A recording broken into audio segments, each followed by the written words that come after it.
Good afternoon. We have gathered here today to celebrate and to give thanks for the life of Hugo Sonnenschein, who served as the 11th president of the University of Chicago, and most recently as the Charles H. Hutchinson Distinguished Service Professor Emeritus in the Kenneth C. Griffin Department of Economics. Friends and colleagues from around the world have gathered to pay tribute to a life whose effect is felt on the very landscape of this campus to this very day. We join them in offering our condolences and support to his beloved family, especially his wife, Elizabeth Gunn Sonnenschein, daughters Leah, Amy, and Rachel, and 5 grandchildren, and extended family. Here to welcome everyone to this special place and this precious time of remembrance is the 14th president of the University of Chicago, Paul Alivisatos.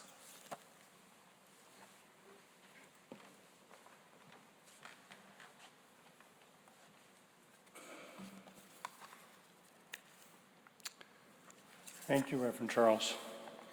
Good afternoon, and thank you for joining us as we honor the memory of Hugo Sonnenschein, the 11th president of the University of Chicago, and the Charles L. Hutchinson Distinguished Service Professor Emeritus in the Kenneth C. Griffin Department of Economics and the college.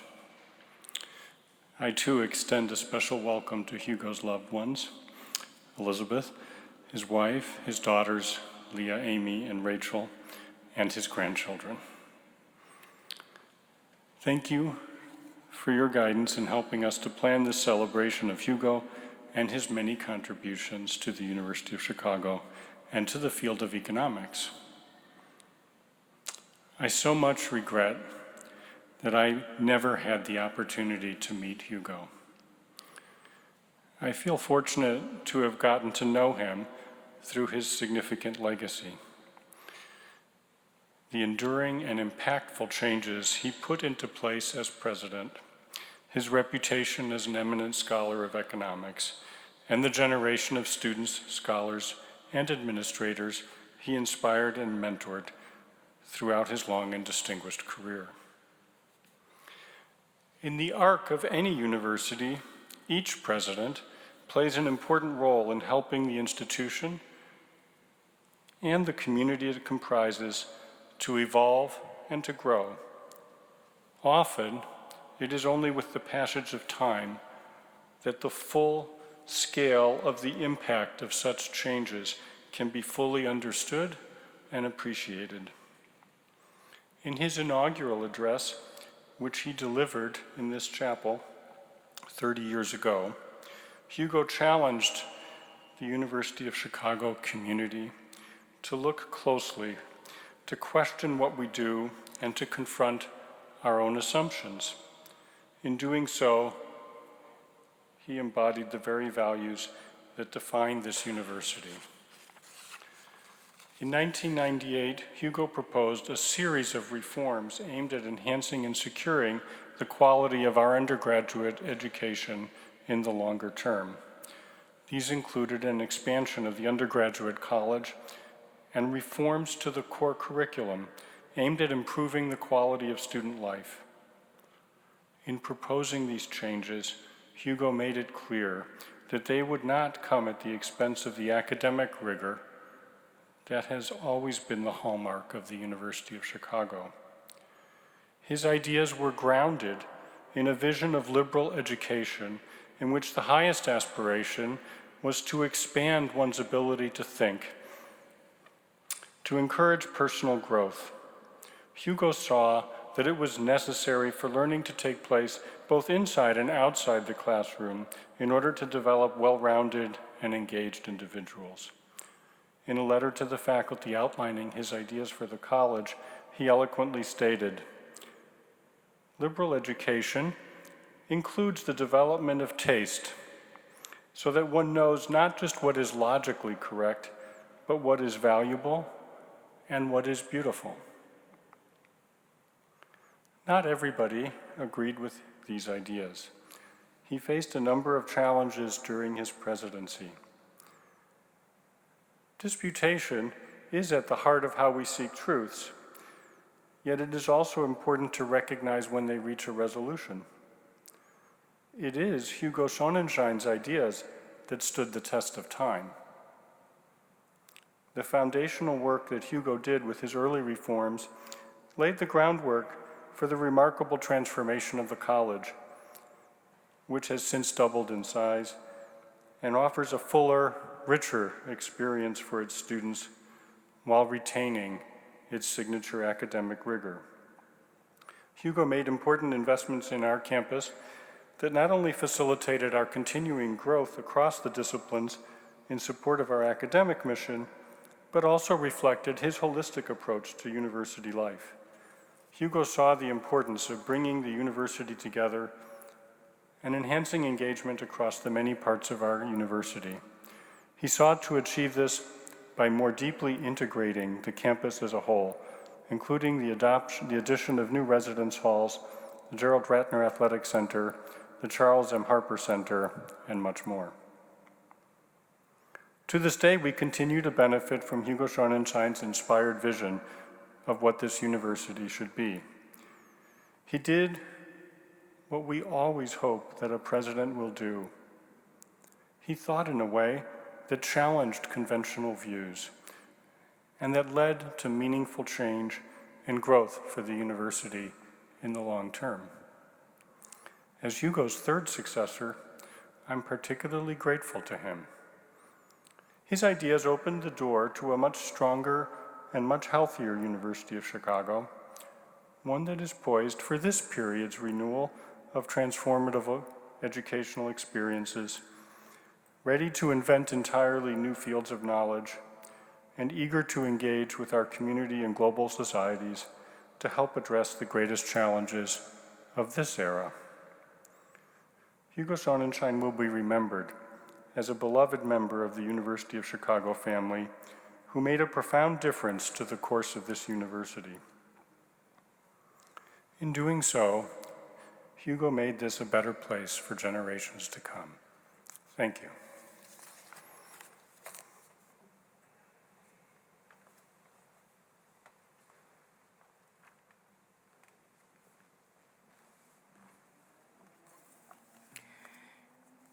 Here to bring us greetings from the University of Chicago Board of Trustees is the chair, Joseph Neubauer.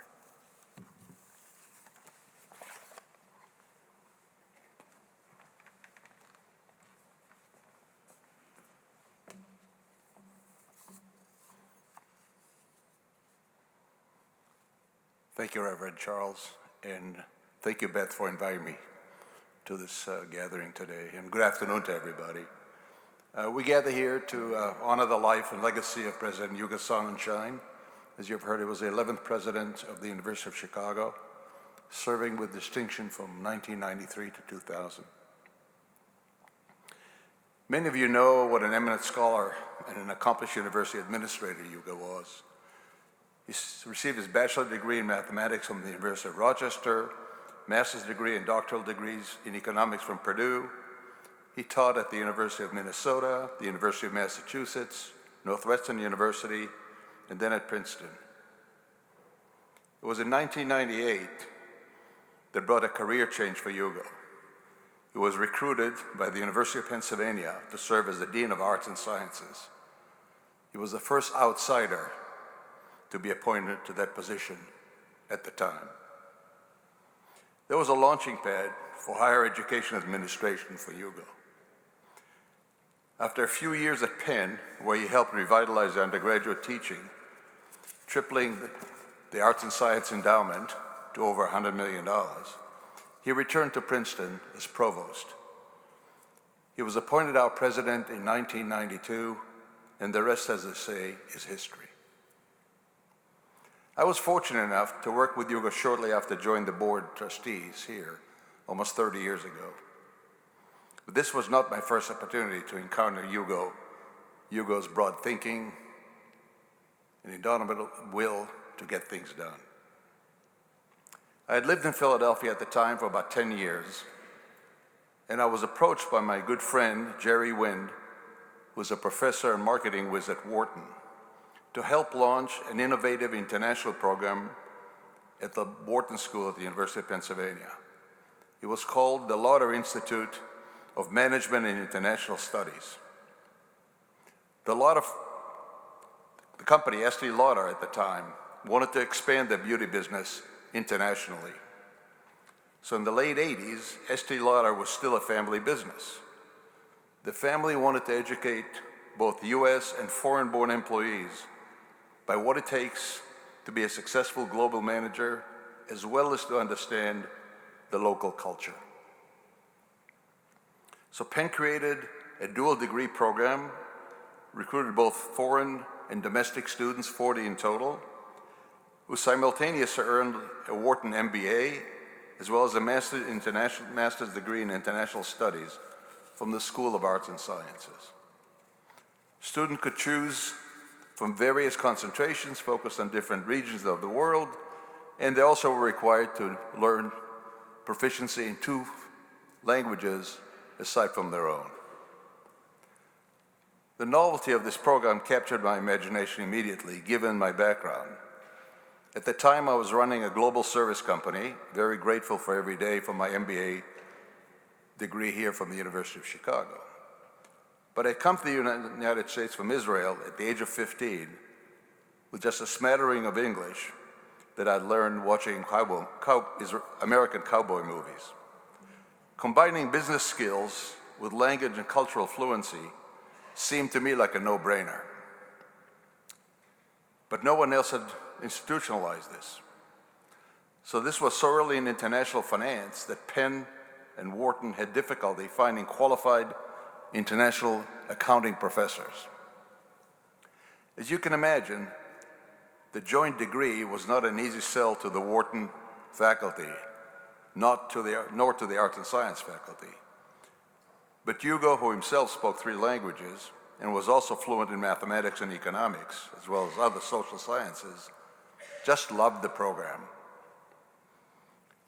He thought it was a great tribute to the institution at Penn, and he thought it was really a great addition to education in the United States. So he helped navigate the process through the Penn academic labyrinth to its launch, to the enormous delight of the Lauder family. They intuited how much one needed to understand local culture if you want to sell cosmetics, which is basically hope and a few minerals, at high prices. Hugo was very much an innovator, an original thinker and a doer, important skill that translated well into his later years as president of this institution. He came to the university without cultural biases. He was once again a Chicago outsider. I believe that his only previous experience at the university was a summer here on campus when he was 18 or 19 years old, taking courses both in mathematics and poetry. Now think about it, math and poetry. Perhaps he was always meant to be the University of Chicago president. When asked why he joined, he said, "Chicago is where the faculty has managed to stay much closer together than the other places that I've been. There are intellectual bridges, a good deal of collaboration activities across departments and divisions. It's a great asset to an institution." He joined in the middle of the then largest capital campaign. We're trying to raise over $500 million, a campaign called The Next Century, and worked tirelessly to complete it. He said, "I have great regard for the work of the University of Chicago, both in terms of scholarship and teaching, and I believe in asking people to help provide what's necessary to continue this course of excellence." As President Alvasados mentioned in his inaugural address to 1,400 scholars in this hall, he said, "We come together bravely, willing to question and challenge what we do. May the work accomplished here significantly push forward the boundaries of knowledge. May it add to the record of outstanding scholarship and the learning at the University of Chicago. During his 7 years as president, Hugo strengthened the university finances, recruited significant number of new faculty, and upgraded the facilities, as well as attract more outstanding undergraduates to the college. But I'd like to really conclude by focusing perhaps on what I believe is Hugo's most high-impact achievement at this university, the expansion of the undergraduate college. We all know that change is difficult, and those who propose change face challenges in the process. So some constituents believe that the changes proposed by President Sonnenschein strayed from the university's traditional structure, which featured at the time very large graduate programs and small undergraduate populations. In 1954, the undergraduate population had reached a rock bottom, that is the college population, of 1,338 students. By the time Hugo arrived, it had risen to about 3,500, a modest increase at the time. Hugo spent 2 years working with several faculty committees to evaluate the situation, and in April 1996, he issued his recommendation in a letter to the entire faculty. I'd like to quote a few excerpts from that letter. Excellence in research and education has been and must continue to be the source of our brilliance. But among universities known for outstanding quality and breadth of their scholarly contributions, what distinguishes Chicago is the fierce commitment to ideas and intellectual community. We draw strength from these values, and we represent them to the world. Faculty and students choose this university because they recognize the importance of these values for their scholarship as well as for their learning. We're the only university in our peer group, he said, in which the divisional and college faculty salary base exceeds the next undergraduate tuition. Our smaller number of undergraduate alumni has led over time to fewer contributors to the university and fewer dollars for the endowment.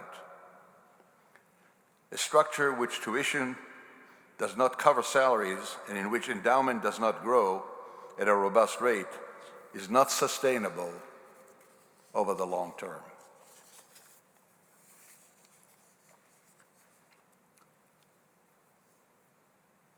And he continued, at the center of my recommendation is a heightened priority to collegiate education, both inside and outside the classroom, with the objective of improving the quality of education we offer and of making the college more frequently the school of choice for the most talented and committed students. Our success will allow us to effect a rather significant expansion of the college from our current 3,550 students to what he wished it to be, 4,500 students in 10 years. I cannot overemphasize, however, he said, that an increase in demand for the college must precede any growth to its size, and that we must continue to be known for the intellectual ability of our students and the seriousness with which they approach their education. End of quote. I still remember Hugo saying at several board meetings, and he said it humorously, but there's a lot of truth in humor very often.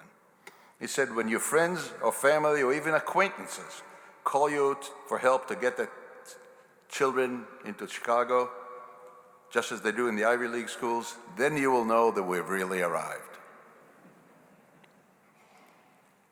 Well, Hugo, I'm happy to report that we've fulfilled and even exceeded your vision and your mission. With a 5% admission rate, 80% yield, and with a college of population of 7,400 students, we've executed what you envisioned for us. Thank you for putting us on the right course and the right track for success.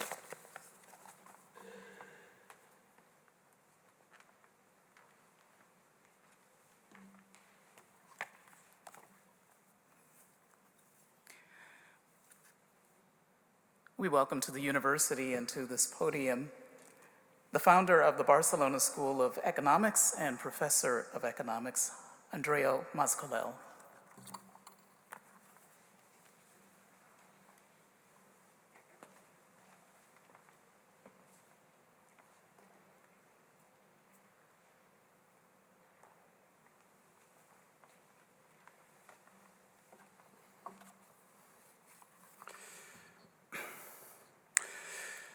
Hugo entered my life, never to leave it, when I was a second-year graduate student at the University of Minnesota. I enrolled in his Advanced Theory Topics course in the spring of 1970.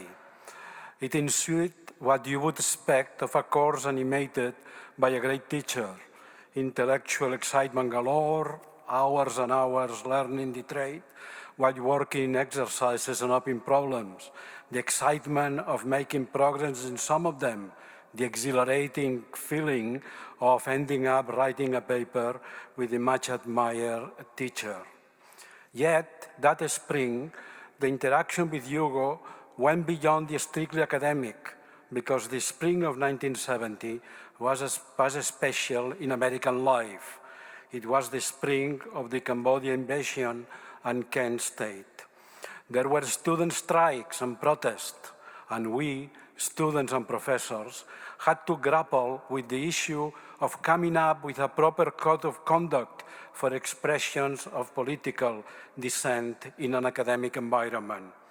Hugo, you will not be surprised, was very thoughtful on this point, and our work on the paper was punctuated and our lasting friendship cemented by intense debate on this matter.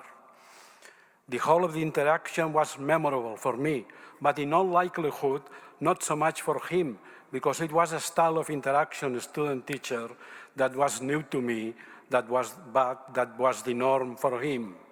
Indeed, I experienced then something with which I became familiar for the rest of my life: the remarkable generosity of Hugo Sonnenschein towards the students and junior colleagues. As an example, his practice of teaching by presenting open problems meant that it mattered more to him that the problem be solved, that it be solved by him alone. And I dare say that he derived maximal satisfaction if it was solved in the context of his advanced topics course. I was fortunate that my link to him was already established before he moved to Amherst at the end of the academic year. I gained a friend and a mentor that did last to the day of his passing, and that in spirit is still here. I want to emphasize that in this role, I am in good and large company. His path through Minnesota, Amherst, Northwestern, Princeton, Pennsylvania, and Chicago has left a remarkable train of inspiration and of students that, emerging from his courses and workshops, have populated the frontiers of research in economics and game theory, including the territory where both meet, and that, like myself, have benefited from his ideas and continuous mentoring. Let me illustrate the twin characteristics of generosity and proclivity to lifelong mentoring that so many of his students, colleagues, and friends loved in Hugo. I do so appealing again to my personal experience. Hugo will keep in touch and follow the turns of my life. He gently helped my career all along, from recommending me from my first postdoc at Berkeley to suggesting my name as his successor as editor of Econometrica, and in the middle, invitations to summer workshops. I remember a remarkable one at Amherst. As our careers develop, a moment of great satisfaction to me was sharing a prize, the BBVA prize, with him. His caring will extend to my family. At one point, his mentoring to me transferred to one of my sons in the process of college applications to the US. At another, he would suggest outings to the Met with Beth and Esther, my wife.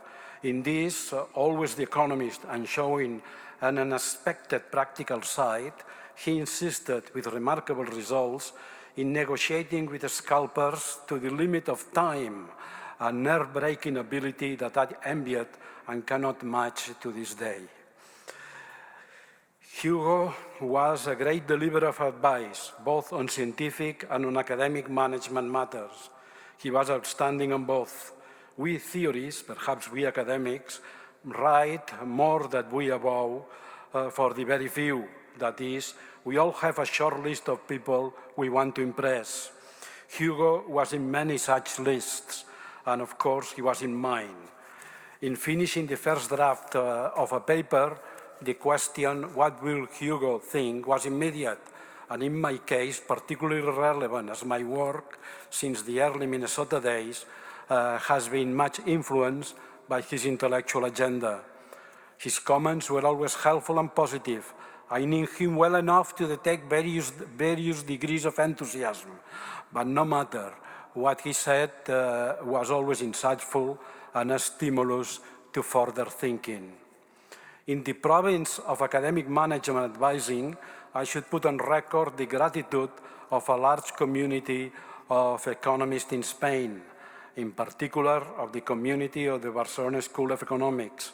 When we set to launch the institutions, we consulted with him, we got good advice, and we dared to ask him to chair our scientific advisory board. He did, and how he did. It was not always easy, but they, Hugo and Beth, kept coming to Barcelona to our meetings. He was in constant communication and was so effective that we always felt we had an anchor in the economics community grounded on good sense and a very educated wisdom. His advice was priceless. His spirit will always be present at the Barcelona School of Economics and his memory honored. The very high standards that he set will be permanently our standards. I'm sure he will be happy to know that his successor as chair of the Scientific Advisory Board is Professor Matthew Jackson of Stanford.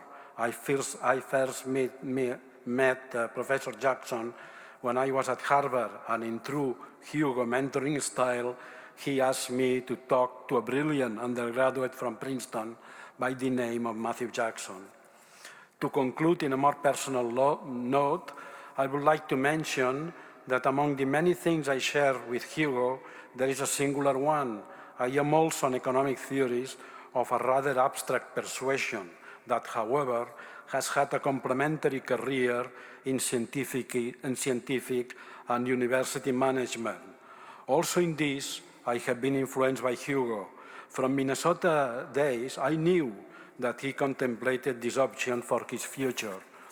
I was intrigued, and the fact that when the moment came, he effectively pursued it, and so successfully, was an encouragement for me when my moment came, and I decided also to take this road. Once again, thanks, Hugo.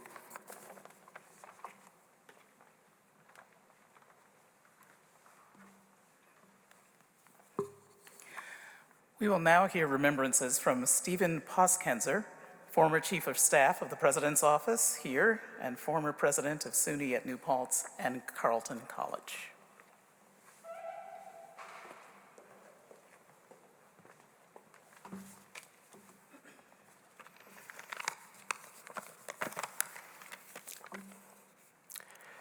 It's a privilege to be part of this service, remembering and saluting my mentor and friend, Hugo Sonnenschein. I had the honor of working with Hugo at Penn, and especially at Princeton, before I followed him to Hyde Park to serve as his chief of staff at the university. It's very meaningful to return to the university that Hugo adored and that so deeply and uniquely shaped my own approach to intellectual discourse and to academic leadership. I always feel the University of Chicago's stamp and Hugo's stamp on me. I hope that in sharing some of what is in my heart today, I can explain how much I love and admired Hugo. Hugo once told me he thought of his career in 10 to 12-year stretches. There was a decade or so in which he was principally focused on his scholarship and being a leading microeconomic theorist. This was followed by a decade or so when he wanted to teach the very best doctoral students and place his advisees into top positions. And certainly this weekend's conference demonstrates how brilliantly Hugo succeeded in turn at each of those two objectives. But then, Hugo explained, he found himself entering a new stretch of time when what he wanted most of all was to give leadership and direction to our best universities. And so, as with everything that Hugo set out to do, the next decade saw his utterly meteoric rise in 5 years, think about that, from professor to provost to path-breaking president of the University of Chicago. Yet even as Hugo reached the pinnacle of higher education leadership, he never stopped being a remarkably gifted teacher. Only the nature of his classroom and his students shifted. Working alongside Hugo, watching him master the needs and cultural intricacies of a university and figure out how to tap its greatest possibilities. This was like being Hugo's doctoral student in the field of academic leadership. It was by turns inspiring, intimidating, exhilarating, exhausting, and wonderful. To my mind, it was the greatest seminar since Mark Hopkins sat on one end of his proverbial log with a student at the other. Let me share some of the many lessons Hugo taught me about how to lead and to live with honor, conviction, humor, courage, grace, and love. Hugo's first lesson was about humility. Being a great president is about caring for, about stewarding one's institution. It was here long before you, and hopefully will be here long after you're gone. You cannot make the job about you. As accomplished as Hugo was, his ego was never wrapped up in being a university president, or even the president of UChicago. This liberated him to model honesty in leadership. Ever the brilliant theorist, as you've heard today, it was Hugo who devised the correct approach to make the university superb for the 21st century. And his commitment to forthright and clear explanations made him willing to tell the hard truths and take the necessary steps in all domains to achieve that overarching goal. He understood that the critical thing was to chart the right course and then to pursue it relentlessly. One shouldn't seek or need acclaim for this. There's that modesty again. If recognition comes in due course, it will be because you and the team got it right and did it right. He taught me never to compromise on intellectual rigor or academic quality. In the finest UChicago tradition, we can argue heatedly over what excellence entails and whether it's been achieved, but Hugo wanted no doubt about how high one should aim. His proper insistence upon those high standards resulted in better students, smarter intellectual bets, and stronger faculty and administrative colleagues. And Hugo certainly understood and tapped the synergies that manifest in teams. Twice in my life, I was part of a Sonnenschein assembled constellation of individuals, each extremely talented in their own right, but whose combined perspectives and varied approaches, woven together and led by Hugo, raised everyone's game to make superb decisions for our university. Even as the junior member of those teams, to sit in the provost's office at Princeton with Hugo and Ruth Simmons, or to be at the table here at UChicago with Hugo and other dazzling minds like Jeff Stone, Lawrence Fernstall, Pat Swanson, and the late Art Sussman, was humbling and inspiring. I had a sense back then of how rare this was, but now I know it is truly precious. Speaking of colleagues, Hugo showed me how to treat folks with respect. Although he was usually the smartest person in the room, he'd go out of his way to put everyone else at ease with a smile, a joke, or a sincere inquiry about a family member. He taught me that when you have to deliver disappointing news to someone, you should do it yourself, face to face.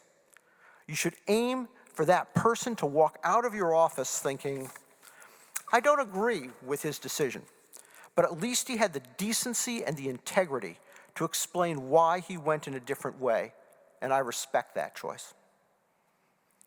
Given his commitment to personal dignity, of course, Hugo went out of his way to make sure that folks who might have worried whether they would fit in or belong at the university not only did belong, but in fact were vitally important to the institution. And he took profound pride in his former students and mentees. He would do just about anything on their behalf. He traveled cross-country twice to deliver wonderful speeches at my presidential inaugurals, and I treasure that. Hugo also taught me the most important lesson ever about fundraising, something many of us in this chapel can attest that he did extraordinarily well. I asked him once, doesn't it feel grasping and unseemly to ask people for money? Actually, honesty compels me to admit that I may have used the word whore in framing that question. And perhaps that is, in fact, not the classiest word choice for Rockefeller Chapel either. But anyway, I asked him this question, and his response stayed with me and helped me on every single fundraising call I made as a college president. He said, you're thinking about this in entirely the wrong way. If you're really doing this honestly, you're simply sharing your genuine passion for a university that you truly believe in, and you're inviting them to join with you in helping it realize its aspirations. That's not cheap, that's noble. Again, we see Hugo's integrity, his honesty, and his sensitivity to others. I am sure that the inestimable Ingrid Gould, who also sat at the other end of that log from Hugo, and who was undoubtedly an even better student and team contributor than I, could add many more lessons that we took from our mutual guide and hero. These life lessons make me more of the person that I aim to be, which is to say, more like Hugo. He was the finest and most caring of mentors, who profoundly changed my life for the better, and a pillar of joy and friendship to me and my family. It is not every University of Chicago president you know who'd personally deliver Medici pizza to your house, crawl on the floor and pin the tail on the donkey at your daughter's third-year-old birthday party, invite you to his Adirondack retreat, teach you how to windsurf. I was a very poor pupil at that, much to his frustration, or authorize you to forge his signature on various documents. That is a skill that I mastered and still possess should it be needed for any reason. As you'll hear in a few minutes, Hugo's love of fun and family was directed most of all to Beth, the shining star in his firmament and the great joy and blessing in his life. To Beth and to Leah and Amy and Rachel and their respective families, may you feel surrounded and supported now and always by our collective embrace. I'll close by returning to that astronomical metaphor of the star I used just a second ago. Some of you may recall that for Hugo's installation ceremonies, the campus was festooned with large maroon banners proclaiming, "Let the Sonnenschein in." We still have one of them at our home. It was a cute pun using the old Fifth Dimension song, but I believe that the freshness of Hugo's approach, the honesty and forthrightness he brought with him, his sincerity, kindness, and generosity of spirit, all of this brought healthful light and happiness and vitality to the university. Those banner designers chose their words more aptly than they could ever have imagined. Oh, how Hugo loved the University of Chicago, and how lucky we were to know him.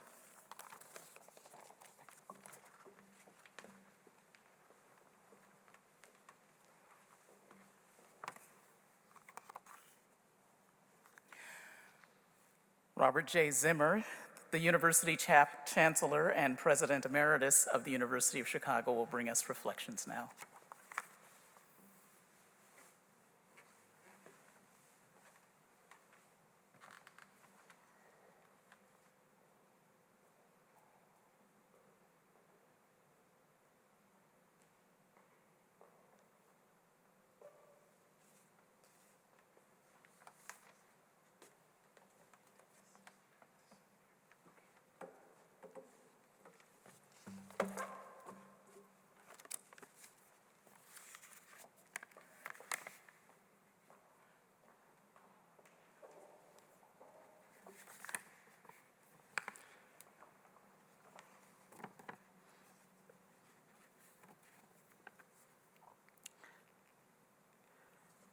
Good afternoon.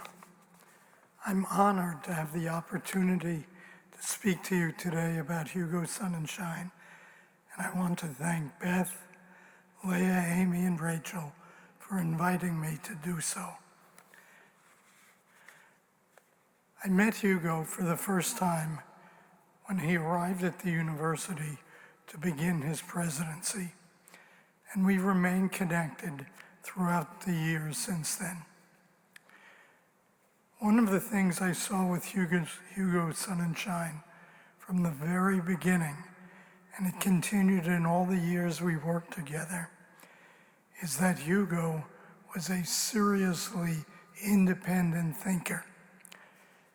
By this, I don't just mean that he approached questions in a fresh way, which of course he did, and I include that in what I mean.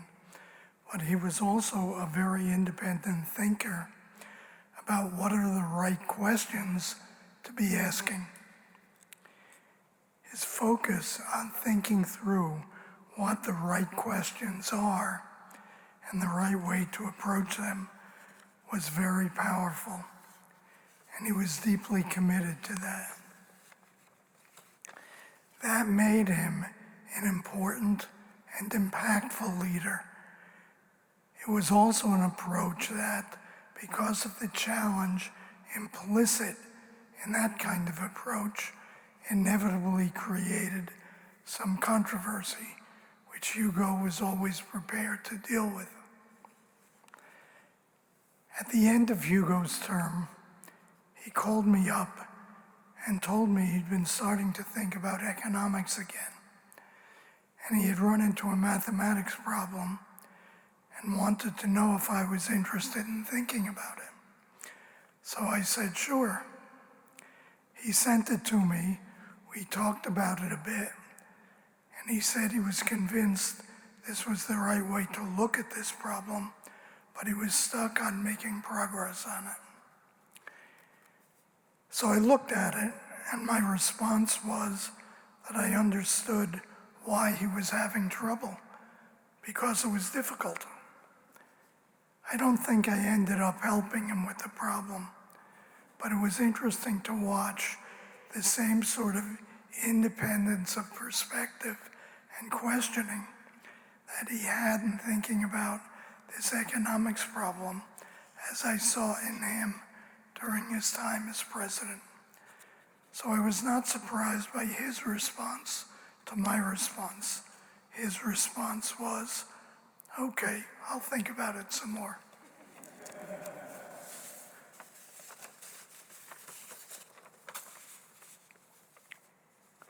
Hugo and I agreed about many things, and likewise often disagreed. But I greatly respected and admired him for his independence of thought, and that he was always willing to argue through any disagreements. I'm grateful to have known Hugo for so many years. He touched many lives, had an important impact on the University of Chicago, and will be missed by those who knew him well. I will continue to think of him with admiration and affection, and like many, I will continue to miss him. Thank you.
We will now hear from Jeffrey Stone, the Edward H. Levy Distinguished Service Professor of Law and former Provost of the University of Chicago.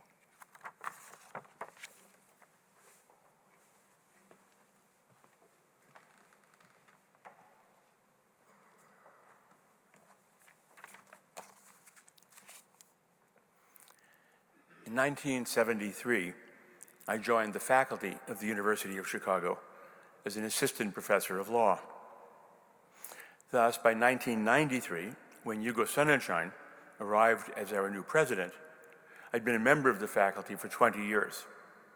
And for the 6 years immediately preceding Hugo's arrival, because of the wisdom of President Hannah Gray, I'd had the privilege of serving as dean of our law school.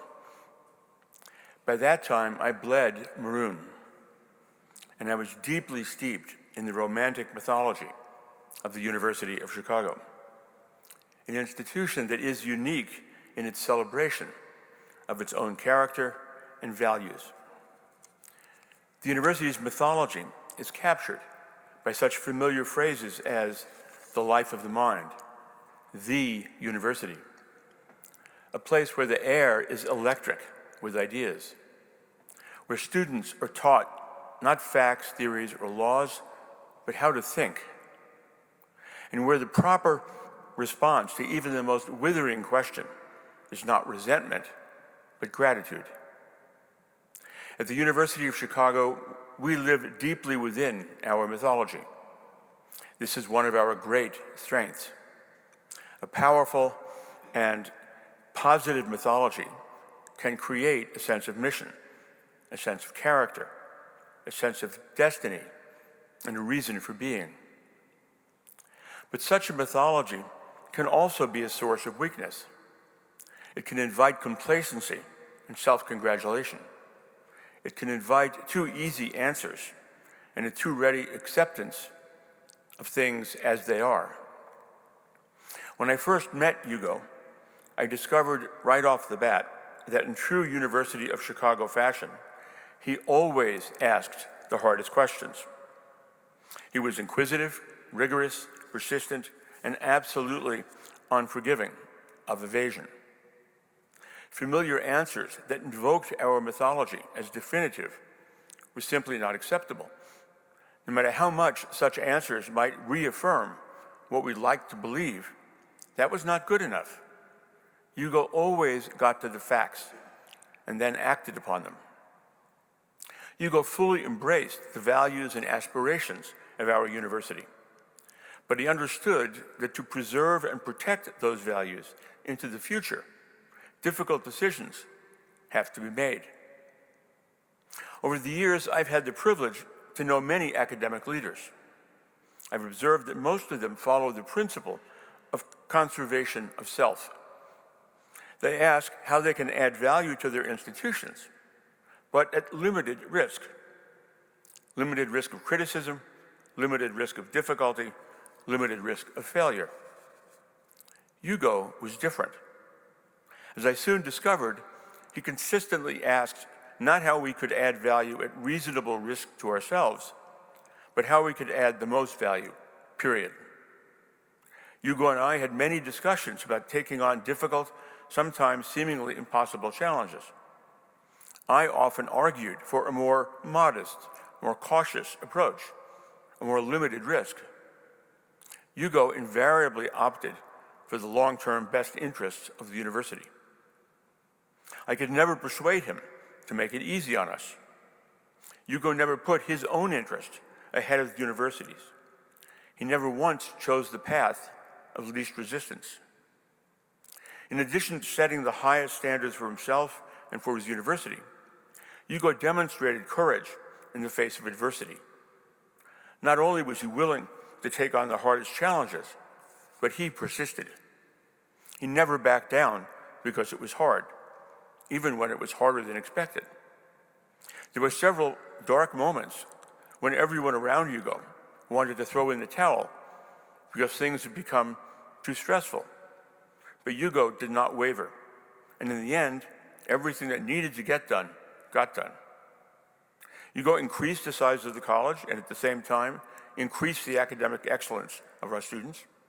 He instituted an ambitious campus master plan that resulted in a range of new buildings, including the Ratner Athletic Center, the Max Palevsky Commons, new research buildings for the physical and biological sciences, and redesigned Midway that converted it from being a barrier between the North and South campuses into being a welcoming crosswalk and park connecting the two.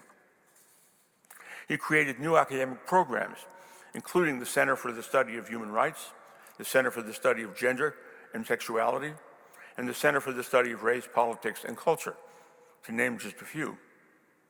And it dramatically increased the size of our endowment, substantially increased financial aid for our students, and significantly increased the salaries of our faculty. There are many different styles of academic leadership. There are inspiring leaders, visionary leaders, collaborative leaders, and managerial leaders. But it is the courageous leader, the one who is determined to take on the most fundamental challenges, and who is prepared to weather obstacles, opposition, and personal risk, who will, if he is smart enough, in the long run, add the greatest and most lasting value to his institution. I do not mean to imply, by the way, that Hugo never made mistakes, or was always right in his decisions, or was always subtle or deft or effective in explaining or in implementing them. Risk is, after all, risky, and an institution as embedded in its myths as ours has scant taste for some types of risk. I should add that although Hugo was tough and always determined to do the right thing, he was also a sweet, caring, and kind person. He loved to give hugs, even to me, and his warmth and affection were always present. Even at a university comprised of truly remarkable individuals, even at a university with a history of great and successful presidents, Hugo was extraordinary. He was the right man at the right time, at the right place. Now, when Hugo first invited me to become his provost in the summer of '93, I hesitated. I was still very much engaged as dean of our law school and still had much to do. Besides, as I told Hugo, I am not by nature a number two. He said he didn't want a number two, but a partner. Frankly, I was rather dubious about this, but he eventually wore me down through a series of very fancy dinners, several lengthy phone calls, and a number of handwritten love notes, which alternatively appealed to my sense of responsibility, challenged my manhood, and massaged my ego. It was undoubtedly the ego massage that clinched the deal. As Hugo clearly understood, sometimes it helps to tell a person what he already thinks of himself. At the University of Chicago's convocation, long-standing tradition dictates that in the processional, after all the graduating students, the faculty, the deans, the officers, and the trustees have entered in pairs, the president enters last, walking alone, immediately preceded by the provost.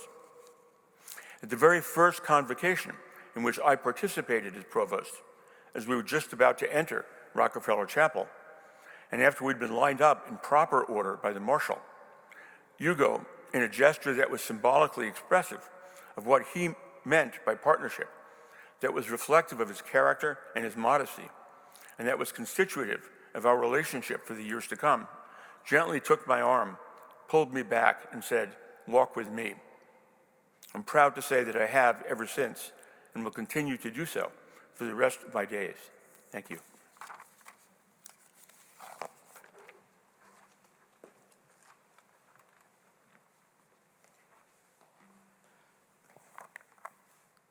We welcome to the podium family friend and the Irvin Miller Arthur M. Friedman Professor Emeritus and former chair of the Department of Finance, Wharton School of Business at the University of Pennsylvania, Richard Kihlstrom.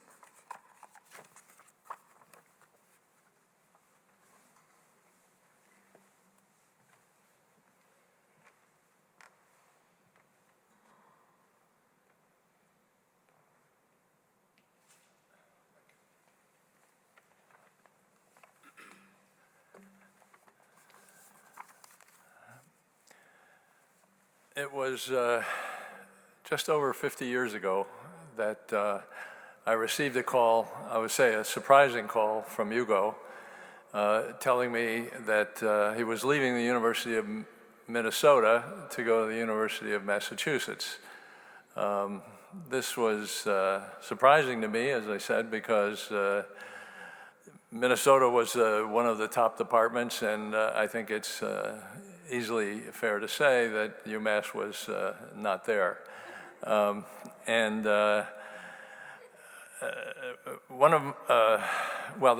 Phil Rennie, who was a former student of Hugo's and is now a colleague in the Department of Economics at Chicago, referred to Hugo as making bold and decisive moves in whatever he did, and I would have called that a bold and decisive move.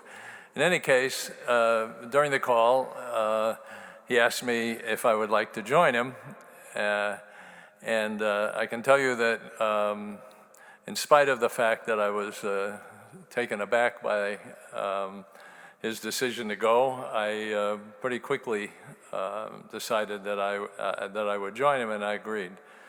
It was actually an easy decision, in spite of the fact that at the time I was, I was an assistant professor. I'd been a student of Hugo's at the University of Minnesota, and I was in the second year of a joint appointment at Northwestern in the economics department and what was then called the Department of Quantitative Methods and Managerial Economics, which later became MEDS, and is a quite well-known department now. And in spite of the fact that, it was also a good job in a top department, I decided pretty quickly that I would do it. I thought the visit would only be for a year. It, in fact, ended up being 3 years. I initially took a leave from Northwestern for 1 year. But as I said, in the end, I ended up taking another year's leave, and then after 2 years, I had to decide whether to go back to Northwestern or whether I should stay at UMass. And I should say that Hugo had initially, I think, high hopes about the idea of building a top department at the University of Massachusetts. But those high hopes were pretty much dashed within maybe 2 months after we had arrived. So it was pretty clear that there wasn't going to be a top department and there really wasn't a future at UMass. But in spite of that, when I had to make the decision to stay another year, it was an easy one, and I resigned my position at Northwestern to continue the work at Minnesota. And the reason was simply that Hugo had created an exciting environment, which I had anticipated that he would, but I must say it exceeded my expectations. The environment at Northwestern had been an exciting one also, but and at UMass, basically, it was a small department, it was a divided department, but Hugo, in that environment, and in spite of the distractions that the problems in the department and at the university caused, he had made the place an exciting and stimulating environment. There were a lot of reasons for that. The main reason was Hugo himself. I mean, he was, he's a person who becomes friends with his colleagues, with his students. He becomes friends, and that is just a part of the way Hugo creates an environment that leads to stimulating discussions about academic work, and it was indeed during those 3 years a very exciting environment. We had an exciting group of young people who came through. Some of the future leaders in the profession of economics were around. Hugo organized summer conferences at which those people came for the summer, and there was interaction and continuous discussion about economics during those times. And as I said, it was always Hugo who was sort of leading the show. After that experience at UMass, we all, after 3 years, basically left. Hugo went to Northwestern, and I went to Stony Brook. At Northwestern and at Princeton, he basically did the same thing that he had done at UMass. He, in particular, at those institutions, began turning out PhD students who were ended up being really making pioneering contributions to the field of economics, and taking economics in new directions under Hugo's leadership. That was especially true of the work in game theory, that he inspired a lot of that taking place at Princeton with the students that he mentored there.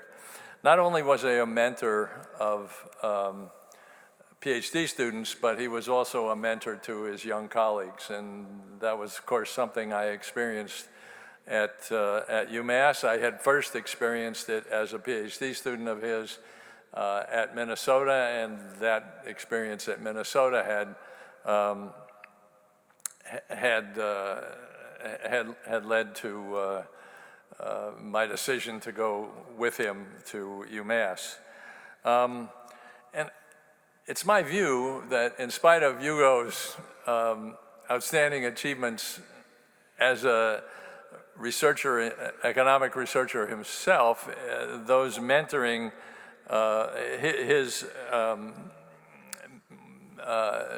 accomplishments as a mentor really are maybe his greatest achievement in the sense that, you know, he led to his leadership actually and the mentorship resulted in a number of students who have, as I said, made outstanding contributions himself. I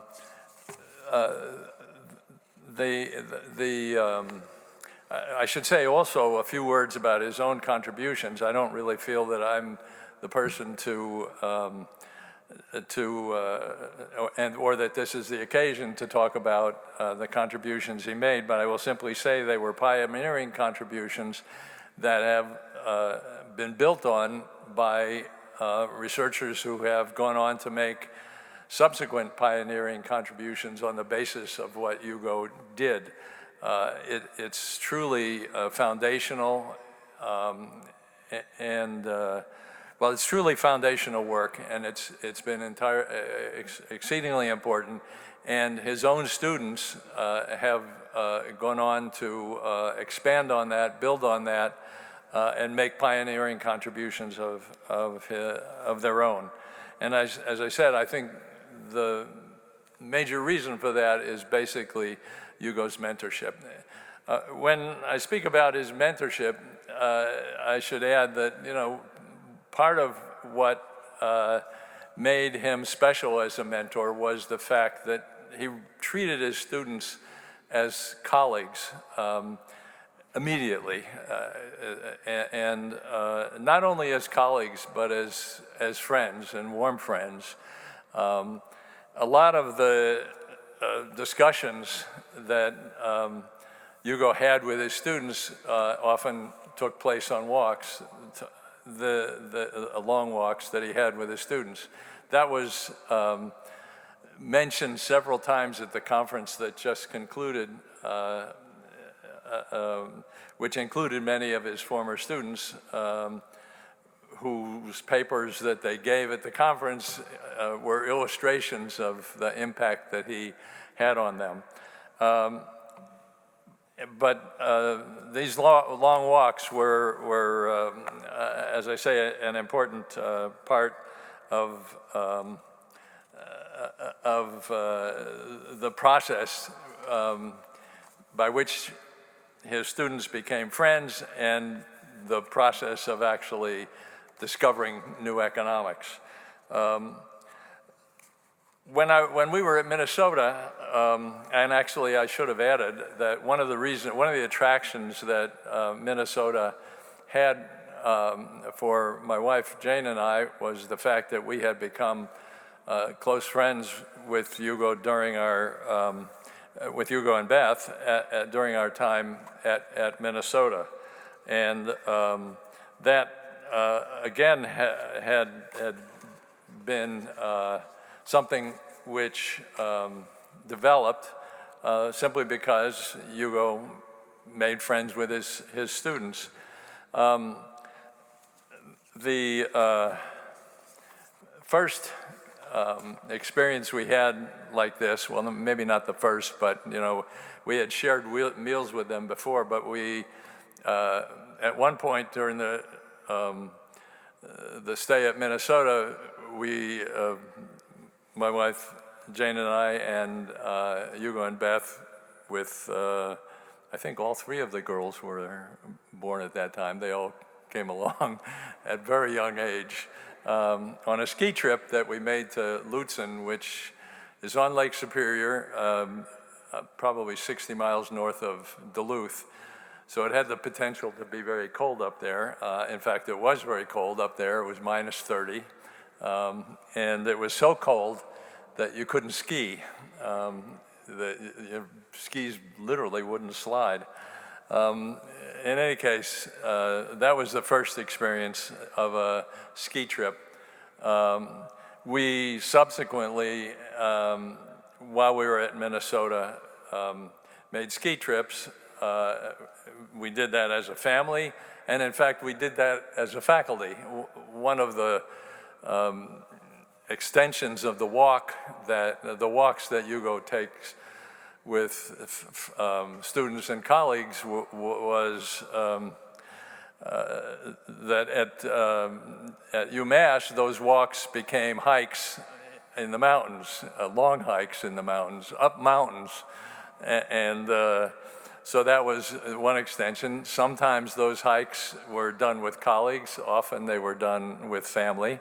We also did ski trips as colleagues, and a lot of the work that was done was often done on ski lifts, in which Hugo would pose an open question, and sometimes we'd make some progress off it before we got to the top. Usually not, but it happened.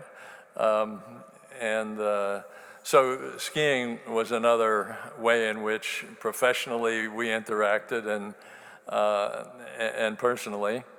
In addition, our families became closer and closer, and a lot of that happened during a number of trips that we took. Sometimes they were ski trips. We went to places like Utah, Whistler in Canada, and those resulted in some, let's say, exciting memories that I'll maybe mention a little bit later. We did cross-country skiing in the Adirondacks. We did summers up in the Adirondacks as well. While we were at Princeton, Hugo would, every Thanksgiving, he would host Thanksgiving dinners, which I think invariably we were invited to, and not only us, but also colleagues, students who he had at Princeton.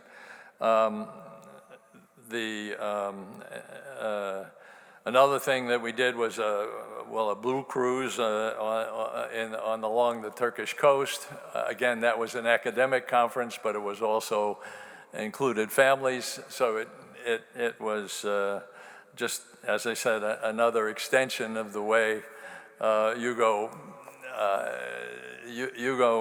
got colleagues and family involved in, I'll call it his family, because he really had an extended family of economists. He also, windsurfing was introduced, was mentioned earlier. He introduced us to windsurfing. We continued to do that often in the Adirondacks. Another thing that Beth and Hugo introduced us to was ballet. Opera was too much. We didn't acquire that taste. I'm going to finish by talking about a few stories. The first stories are what I'll call canoe stories. There's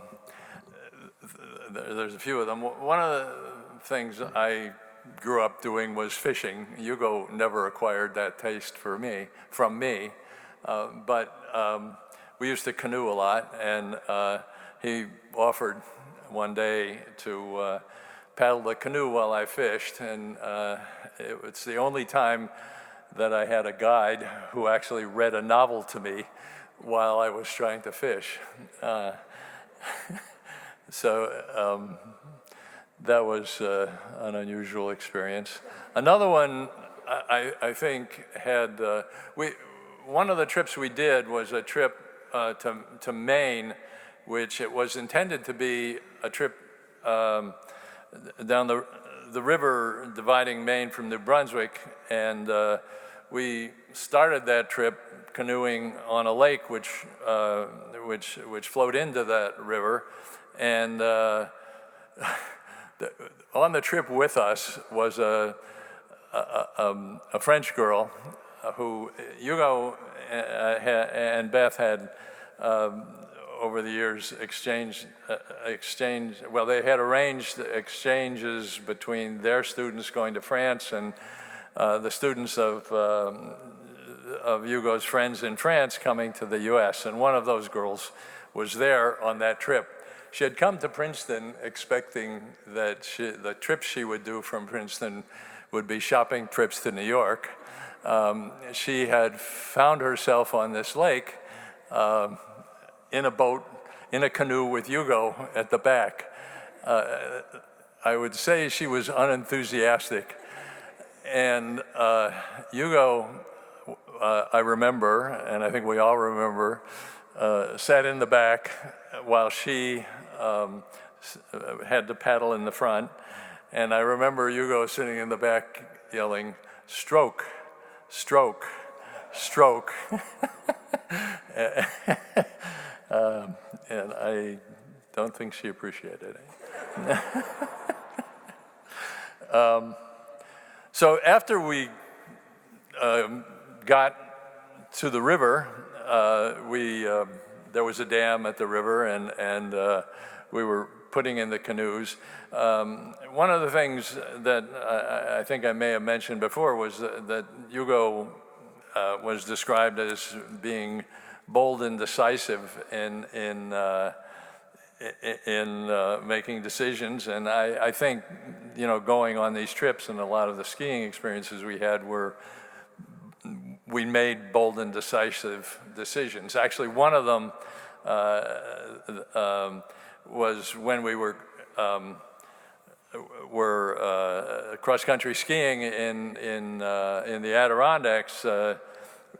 We decided late in the afternoon, this was in a January evening, in the late afternoon, we decided to take a shortcut through the woods. The temperature was about -5, and it was getting dark, and in fact became dark, and we ended up, after getting off the trail during our shortcut, in a swamp. Hugo's ski broke through the ice, and his leg was wet up to the knee, and somehow we got out of that, and got back on the trail and actually got back to safety. But that was one of those bold, decisive moves that deciding to do that Hugo sometimes made. The decision to take this trip on the river was another one of those bold, decisive moves. The first Hugo's daughter Rachel, and I don't know whether Leah and Rachel were both in the canoe, and it was a matter of seconds before they took a ride in a whirlpool, which resulted in the canoe being overturned and they being fished out of the water. That was the end of our trip down the river. We went back to the lake.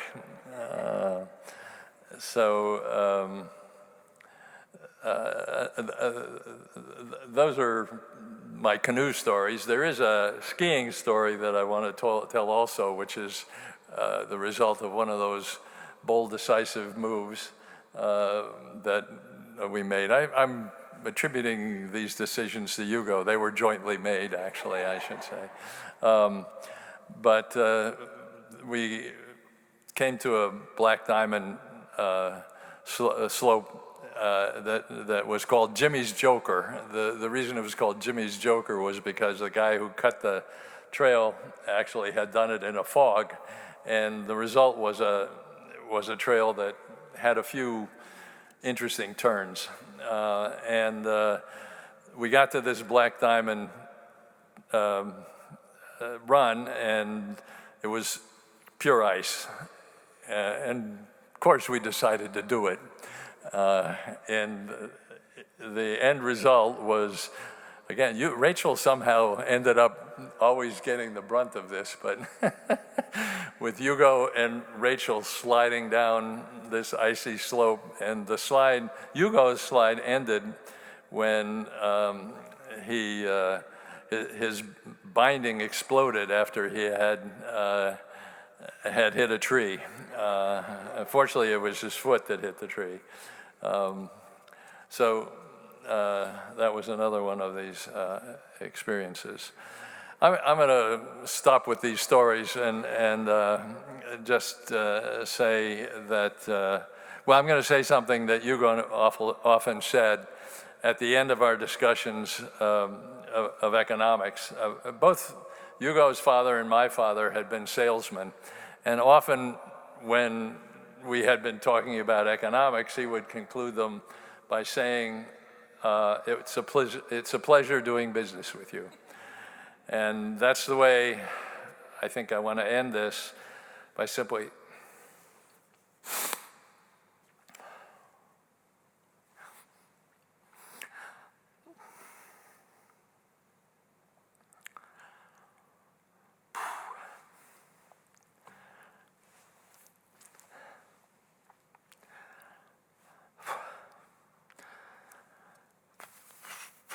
I knew this would happen.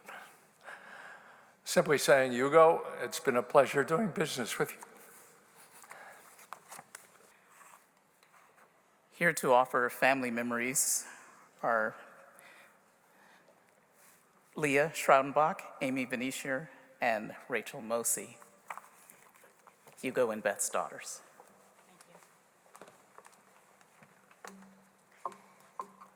I knew following Rich was going to be hard for lots of reasons. Come on up. Okay. Good? Good. All right. What a wonderful celebration of our father. These last 2 days demonstrate the uniqueness of the University of Chicago. We would like to acknowledge the university community, and in particular, Dean Charles, Ingrid Gould, and Phil Rennie for the gift of the last 2 days. Thank you to all of you here and those attending virtually. We appreciate all who have reached out to share our pain, to lessen the burden of our loss, and to celebrate our father. You have shared stories we did not know and reminded us of things we had forgotten. We have experienced moments of great joy, and that would make our father very happy, and it has been helpful. We have laughed and cried a lot. Our father would often say that he was a fortunate man and we are a fortunate family. Many of us recognize that his greatest fortune was attending the University of Rochester and meeting our mother. It is no exaggeration to say that his life began and ended with Elizabeth Gunn Sonnenschein. Some of you knew our father personally as your teacher, and my sisters and I were his in-house students. Like you, we three experienced the gifts of his high expectations, love, and pride. Each of us had a unique relationship with our pop, and each of us cherishes different lessons. We wrote all of this together, but each of us wishes to share some specific reflections, which I will read here. First, my sister Amy. My dad guided me in so many ways throughout my life. He taught me to ask questions, be curious, and take chances. My father managed to balance high expectations with unshakable, unconditional love. He taught me that to truly understand someone, it helps to know and appreciate their journey. He was always willing to listen. He lifted me up when I lacked confidence and celebrated every milestone with our families. He reminded me that there is always room for chocolate. Always. He taught me how to parallel park, and he instilled in me the importance of doing it well. He taught me how to make matzo brie, and that Gorp is a necessary add to every road trip. I feel my father with me every day, and for that, I am forever grateful. My sister Rachel's reflections. Dad and Mom were a team, as best friends and as parents. They built a home that cherished love, expected honesty, and celebrated curiosity. Dad taught me that climbing a mountain is an adventure that can be challenging and sometimes slippery, but that it creates shared memories with friends, provides a sense of accomplishment, and with some luck rewards us with a beautiful view. We share many memories with the people gathered for this occasion. I want to thank you all for the times you worked with Dad at our house or invited us into yours, climbed a mountain, played cards, and shared your time and knowledge with us and our children. Dad shared with me a world of people, beautifully diverse and full of curiosity and friendship. And now for me, Leah. My father taught me how to read, how to tip over a canoe and how to write it, how to start a fire and clean it up. He taught me how to ask questions. He taught me responsibility, and he taught me how to be a parent. He taught me how to enjoy work and life, and he taught me what it was to be honest about one's limitations and gifts and what to do about that. And now the three of us would like to say to the Grands, as he called his grandchildren, to the Grands, he cared for you, he loved you, and that you stretched him, and he appreciated the stretching. He lives on in you. And now we face the challenge of being without him. He used to tell the story of finding himself as a child in a hospital bed with a badly broken arm, not sure whether he would recover. His father, Leo, showed up with a baseball mitt, which helped him to imagine what could be. I can hear my father asking us what we will do to remember and celebrate the wonderful times we had together, to give thanks for the fortune and love we all shared. I would say to him, we are working on that. Today is part of that celebration, and for that, we thank you all very much.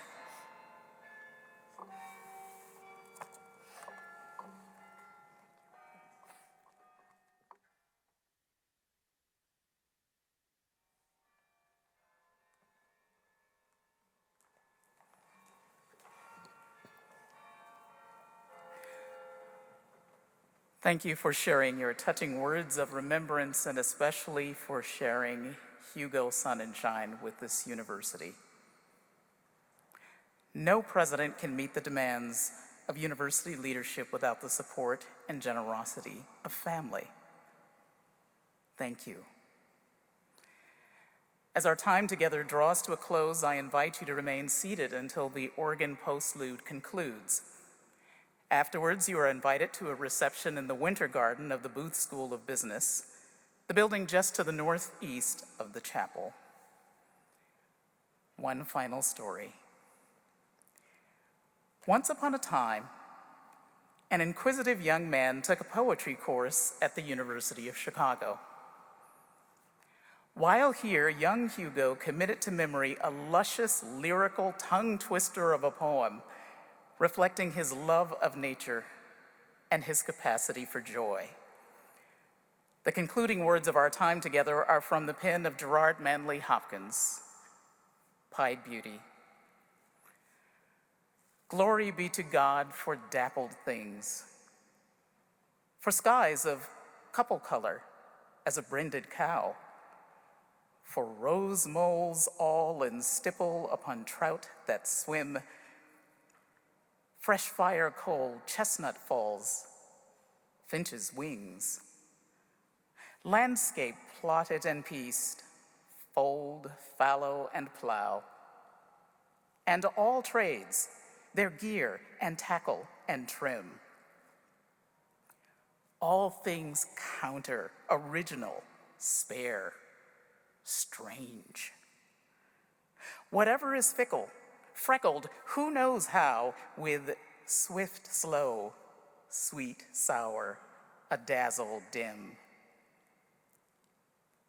He fathers forth whose beauty is past change. Praise him.